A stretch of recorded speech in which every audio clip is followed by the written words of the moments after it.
सड़क के नुक्कड़ पर लकड़ी की एक छोटी सी दुकान थी। उस पर पूछताछ केंद्र लिखा हुआ था। पूछताछ केंद्र पर एक महिला बैठती थी। वह उन लोगों के सवालों का जवाब देती थी जो उससे पूछे जाते थे। प्रतिदिन महिला दुकान पर बैठती थी, लेकिन एक दिन अचानक वह कहीं चली गई और दुकान खाली हो गई। कुछ दिन दुकान खाली ही रही। एक दिन एक चंचल लड़की चीची सड़क पर घूम रही थी। उसने खाली दुकान को देखते ही पूछताछ केंद्र के ऊपर बच्चों का शब्द लिख दिया। अब वह बन गया बच्चों का पूछताछ केंद्र।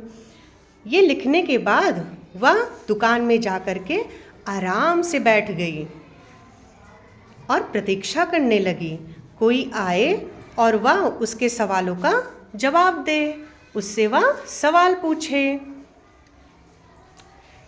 कुछ देर इंतजार करने के बाद दो बच्चे आते हैं दौड़ते हुए, और वह जब देखते हैं बच्चों का सवाल पूछना है तो वह चीची से सवाल पूछने लगते हैं। दीदी, अगर कोई पिताजी की घड़ी से खेल रहा हो और वह गिर कर टूट जाए तो क्या करना चाहिए? पिताजी से पूछना चाहिए कि जब घड़ी नहीं थी तब लोग समय कैसे मालूम करते थे।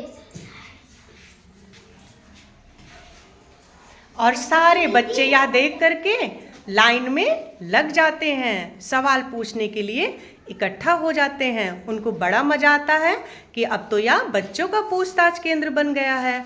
और चीची रानी आराम से बैठी रहती हैं जवाब देने के लिए। दीदी, खरगोश कैसे चिल्लाता है? खरगोश बिल्कुल नहीं चिल्लाते, वे धीरे धीरे बातचीत किया करते हैं। दीदी, एक साधारण कुत्ते को चतुर चालाक बनना हो तो क्या क्या सीखना जरूरी है? कुछ खास नहीं, कुत्ते को चतुर चालाक बनने दो।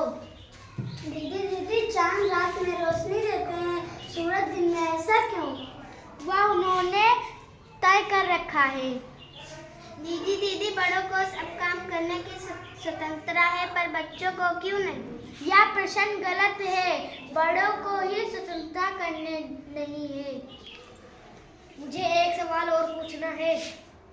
अभी नहीं, बाद में। एक बार नहीं, बस केवल एक सवाल। दीदी, जब रेलगाड़ी आती है तो सड़क का फटकारा क्यों बंद कर दिया जाता है? क्योंकि रेलगाड़ी सड़क पर न आ सके।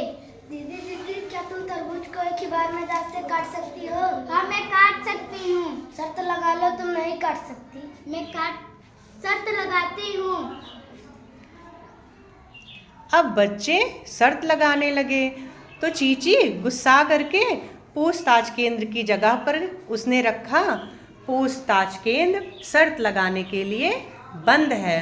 और चीची गुस्से में उठ करके वहाँ से चली जाती है।